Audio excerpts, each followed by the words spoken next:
దేవునికి మహిమ కలుగును గాక.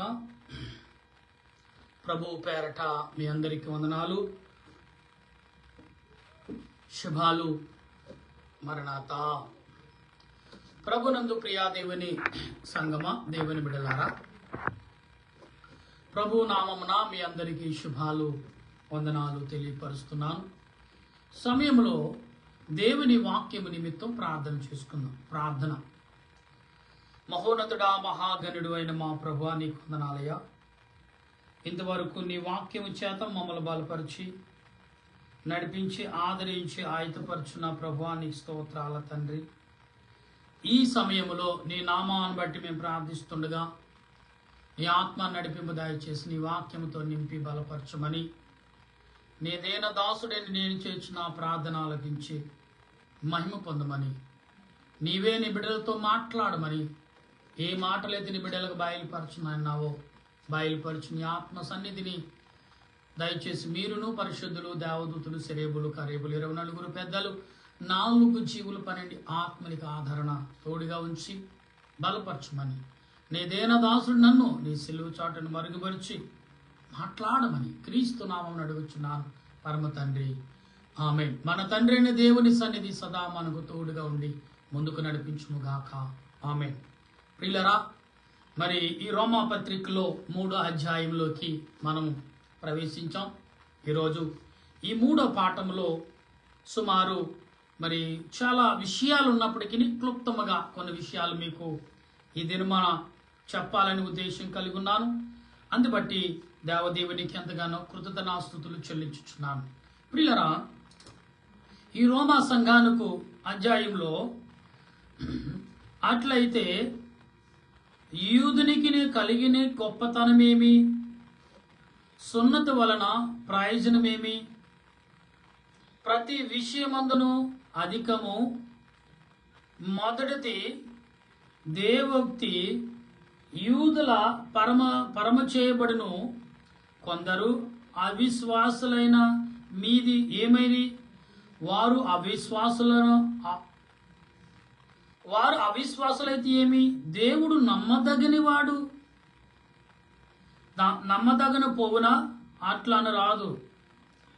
నీ మాటలను నీవు నీతిమంతుడుగా తీర్చబడినట్లును, నీవు యాజ్యమాడినప్పుడు గెలిచినట్లును అని రాయబడిన ప్రకారము ప్రతి మనుషుడును అబద్ధికుడగని గాని దేవుడు సత్యవంతుడు కాకపోయినా మన దుర్నీతిని దేవుని నీతికి మన దుర్నీతిని దేవునికి ప్రత్యక్షముగా అంటే ప్రత్యక్షపరచగలమా? మన దుర్నీతిని దేవునికి ప్రత్యక్షపరచగలమా? పరిచితపరచగలమా? ఉగ్రతను చూపి దేవుడు అన్యాయస్థగుడగున నేను మనుషుల రీతిగా మాట్లాడుచున్నాను, అట్లన రాదు. అట్లైన ఎడల దేవుడి లోకమునకు మీకు తీర్పు తీర్చును, దేవునికి మహిమ కలుగునట్లు అసత్యం వలన దేవుని సత్యమును ప్రబలన అవును. నేనికను పాపునైనట్లు నీవు పొందినేలా. అంటే ప్రియులరా, ఇక్కడ ఈ మాటలన్నీ కూడా దేవుడు మనల్ని సూటిగా ప్రశ్నిస్తున్న మాటలు. ఈ రోమా సంఘానికి అపోస్తలుడైన పౌలు ప్రశ్నిస్తున్నాడు. ఈరోజు పాఠం ఏంటంటే ప్రశ్నించుకునుట. మనం ప్రశ్నించుకోలే దినాల్లో. ఎందుకంటే ప్రశ్నించకపోతే మన స్థితిగతులు ఎంతవరకు దిగజారిపోతున్నాయో తెలియని పరిస్థితుల్లో జారిపోతున్నాం.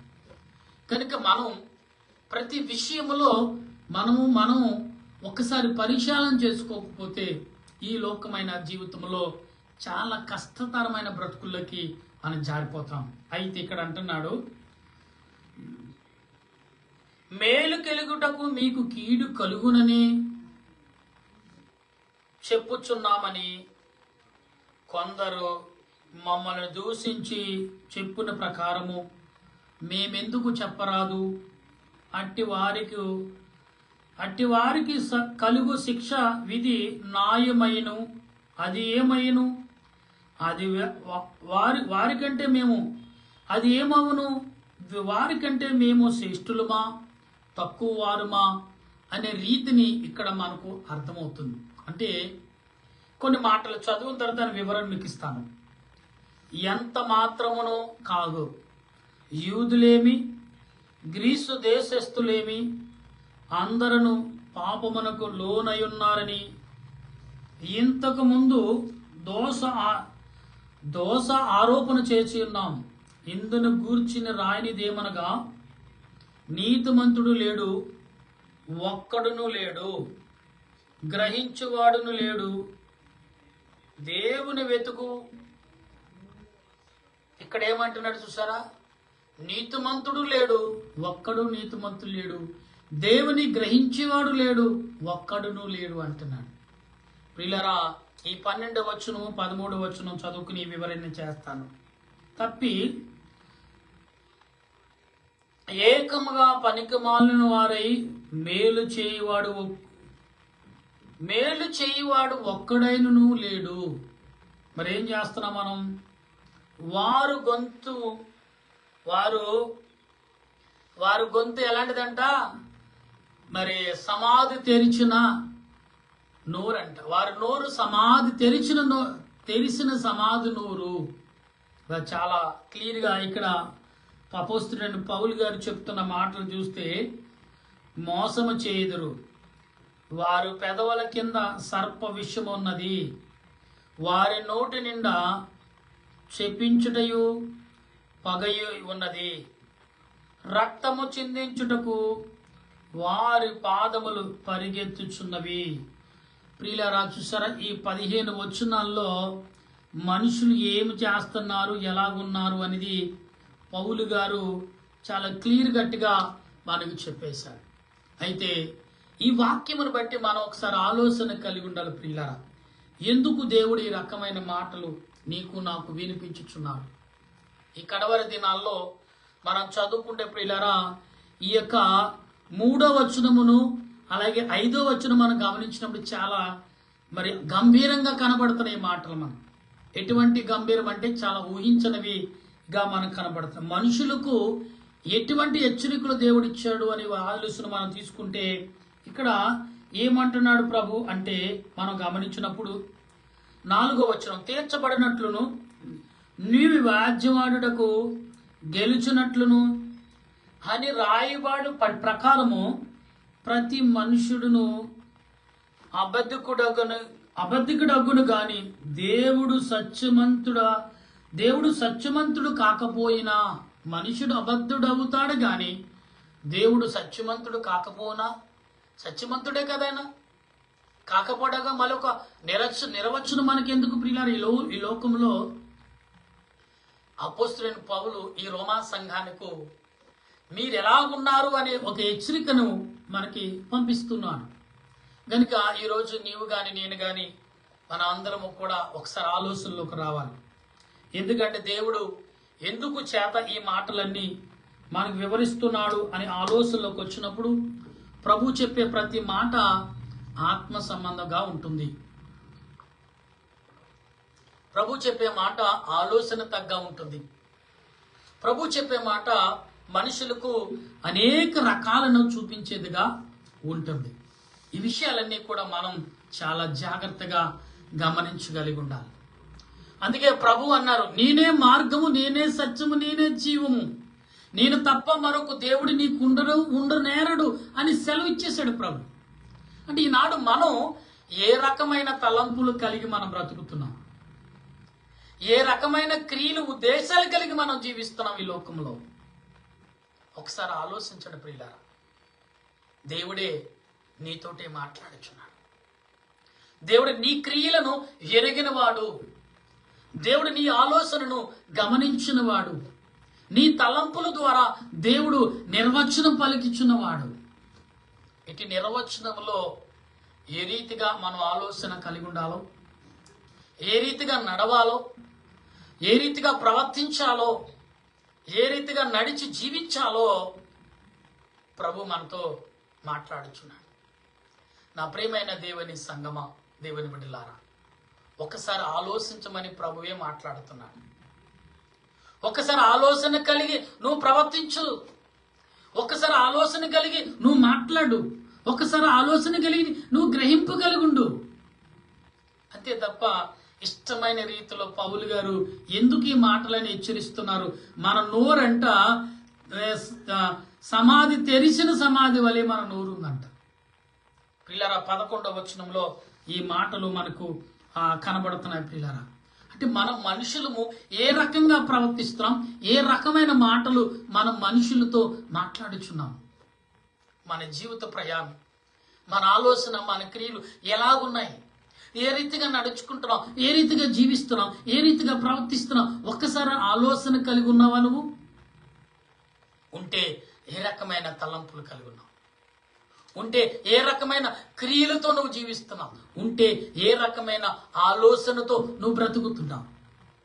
ప్రభు అడుగుతుండే రాత్రి కాలంలో, నా ప్రియమైన సహోదరుడా, కుమార్తె, కుమారుడా, నేను అది చేశాను ఇది చేశానని నువ్వు గొప్పలు చెప్పుకో ఉండవచ్చు, కానీ దేవుడు ఈ సాయంకాలం పూట నిన్ను ప్రశ్నిస్తాడు. నీ నోరు ఎలాగుంది, నీ తలంపులు ఎలాగున్నాయి, నీ చూపులు ఎలాగున్నాయి, నీ నడక ఎలాగుంది, నీ సమస్తము నువ్వు ఆలోచించిన ప్రతిక్రియ నీ చుట్టుపక్కల ఎలాగుందో ఒకసారి నువ్వు గ్రహించగలుగుతున్నావా? ఇదే నేను అడుగుతుంది ప్రభు. నా ప్రియమైన దేవుని సంగమా, దేవుని బిడ్డలారా, ఒకసారి ఆలోచన కలిగి మనం ఉన్నప్పుడు దేవుడు నీ పట్ల చూపుచున్న క్రియను, దేవుడు నీ పట్ల చేసిన కార్యము ఎంత గొప్పదో, ఎంత దొడ్డమైనదో, ఎంత విలువైనదో, ఎంత విశ్వాసమైనదో ఒక్కసారి నువ్వు గ్రహించగలిగి ఉండాలి.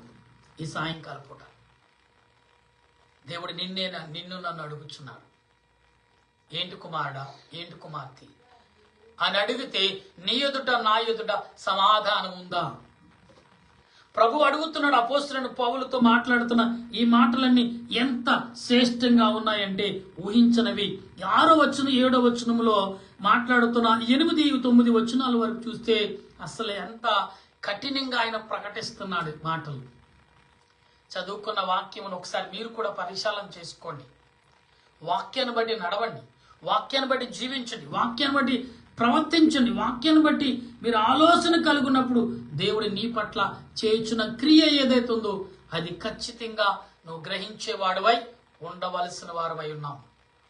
రోజు ప్రభు మాట్లాడుతుంటే ఆ మాటలు మనం ఏమని గ్రహించగలుగుతున్నాం, ఏమని ఆలోచిస్తున్నాం అంటే మాకు తెలుసులవయ్యా నువ్వు చెప్తున్నావు. కానీ దేవుడు ఏమని మాట్లాడుతున్న అపోస్తలుడైన పౌలు గారు ఇక రోమా సంఘానికి ఎందుకు ఇంత హెచ్చరికతో కూడుతున్నాడంటే దేవుడు ఏర్పరచుకున్న సంఘముగా దేవునికి కనబడుతున్న ఆ పట్టణం.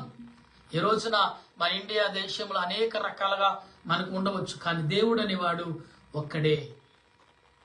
ఏ రకంగా కొలుసుకుంటాకి స్వేచ్ఛనిచ్చాం కదా, ఇండియాలో ఉందనుకుంటే ప్రియులారా, దేవుడు అనేవాడు ఒక్కడే. ఆయన ఎవరు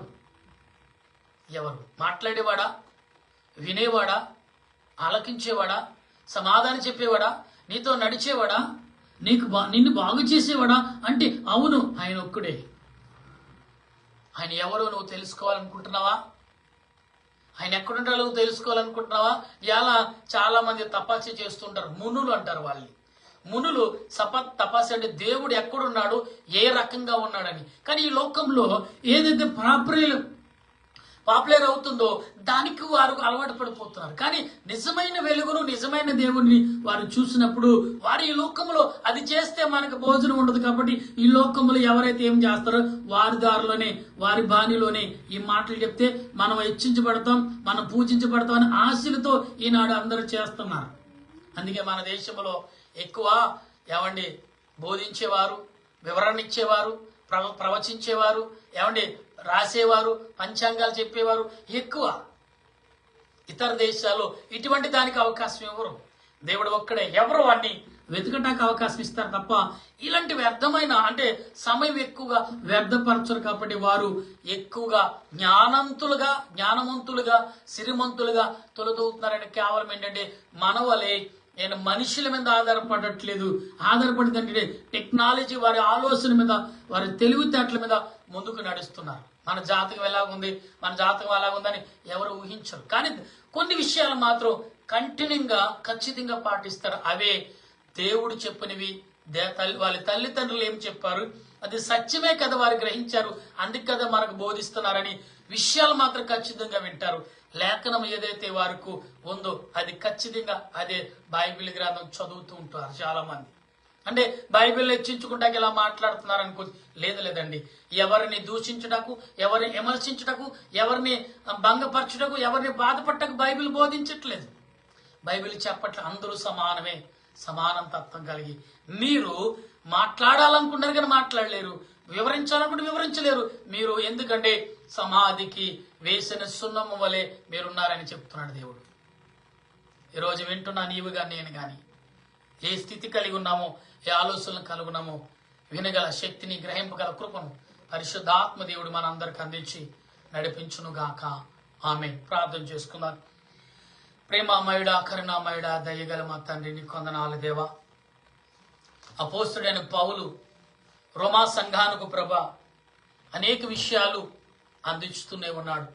కానీ పిలిపియ సంఘముకు నాయన అనేక రకాలుగా, అనేక రీతిలుగా ఈ రోమా సంఘానికి బయలుపరుస్తున్న ఈ మాటలు మేము వింటున్నాం. చాలా గ్రంథాలు ఉన్నాయి అపోస్తులైన పౌలు హెచ్చరికలతో రాసిన గ్రంథాల్లో. ఇది మొదటి గ్రంథంగా మేము భావిస్తూ మేము చదువుతున్నప్పుడు ఇందులో అనేకమైన హెచ్చరికలు మాకు కనపడుతున్నాయి. కనుక మేము కూడా అలాంటి స్థితి కలిగి, నేను, నా దేశ ప్రజలు, నా దేశంలో ఉన్న ప్రతి వారు కూడా దేనిని గ్రహించుచున్నామో, దేనిని గ్రహించట్లేదో ఆలోచించగల మనసును నాయన నీ బిడ్డలైన మాకు అందించి నీ ఆలోచనతో నింపి బలపరచుమని, నీ సన్నిధిని, భాగ్యమును దాయి చూపించమని ప్రార్థిస్తున్నాం. ప్రభువా, ఈ సమయంలో నీ దాసుడిని నేను నీ పాదముల ఎదుట చేరి నాయన నా దేశ ప్రజల కోసం, నా మాటలు వినుచున్న నీ బిడ్డల కొరకు ఉదయకాలని ప్రయాణముల్లో, పనిపాటల్లో అనేక రీతిలుగా వారు ఆలోచన కలిగి ప్రయాణాలు చేస్తూ, వ్యాపారాలు చేస్తూ అలసిపోయి నాయన సమాధానం లేక దుఃఖముతో, కన్నీటితో, వేదనతో నీ పాదముల దగ్గరకు వచ్చిన ప్రతి హృదయమును, ప్రతి మనుషును నీ చేతులుగా అప్పగిస్తున్నాను. దీవించండి, ఆశీర్వదించండి, వారి అక్కర్లు తీర్చండి, వారి కష్టాలు తొలగించండి. మనుషులుగా జీవించిన ఈ ప్రయాణం అంతట్లో సంపూర్ణమైన ఆరోగ్యం, సంపూర్ణమైన ఆయుష్తో, సంపూర్ణమైన జ్ఞానముతో, సంపూర్ణ వివేకముతో నడచగల శక్తిని నీ వాక్యము ద్వారా దయచేయమని ప్రార్థిస్తుండగా, దేవా, ప్రతి వారి పట్ల నీ సన్నిధి కాపుదల దయచేసి మహిమ పొందమని నీ దీనదాసుడే నేను చేయుచున్న మరణాత ప్రార్థన సన్నిధి నుండి నా దేశ ప్రజలు, నా దేశంలో ఉన్న నాయకులు, పెద్దలు, మిలిటరీ వారు, పోలీస్ శాఖ వారు, డాక్టర్లు, నర్సులు, పారిశుద్ధ వారు, కార్మికులు, రైతులు, ఇలా చెప్పుకుంటూ ఎందరో ఉన్నారు. వారందరినీ పేరు పేరున నీ పాదములు ఎదుట సమర్పణ చేయుచున్నాను దేవా. వారి హృదయాలను, వారి తలంపులు, వారి ఆలోచనలను నీ పాదములు ఎదుట మొరపెడుచుండగా దేవా, నీ ఆత్మచేత, నీ పరిశుద్ధాత్మచేత ప్రతి వారి హృదయాన్ని తట్టి బలపరిచి నడిపించమని మా ప్రభువును, రక్షకుడును, దేవదేవుని నామములో అడిగి ప్రార్థన చేయుచున్నాను మా పరమ తండ్రి. ఆమేన్. పరలోక మా పరమ తండ్రి, నామను పరిశుద్ధపరచునుగా, నీ రాజ్యం వచ్చునుగాక, నీ చిత్తం పరలోకమందు నెరవేరినట్లు భూమి యందు నెరవేరునుగాక. మౌనమున మాకు దయచేయం. ఇక్కడ ప్రార్థన చేసిన వారిని క్షమించిన ప్రకారం మా ప్రార్థన క్షమించు. శోధనకి అగ్ని తప్పించు. రాజ్యము, శక్తి, మహిమ నిరంతరం నీవు నావు తండ్రి. ఆమేన్. ఏసరత్వమే జయం అపాధికులం, ప్రవేశరత్వమే జయం అపాధికులం, ప్రవేశవత జయం అపాధికులంత గల ఆశం. హల్లెలూయా, హల్లెలూయా. స్తోత్రం, స్తోత్రం. ఆమేన్, ఆమేన్, ఆమేన్. మన తండ్రి అయిన దేవుని ప్రేమ, త్రియేక దేవుని సన్నిధి, పరిశుద్ధాత్మ ఆదరణ ఇప్పుడు ఎల్లప్పుడు సదా తోడుగా ఉండి ఆయన రాకడకు అందరినీ సిద్ధపరచును గాక. ఆమేన్, ఆమేన్, ఆమేన్. మీ అందరికి వందనాలు. మరణాత.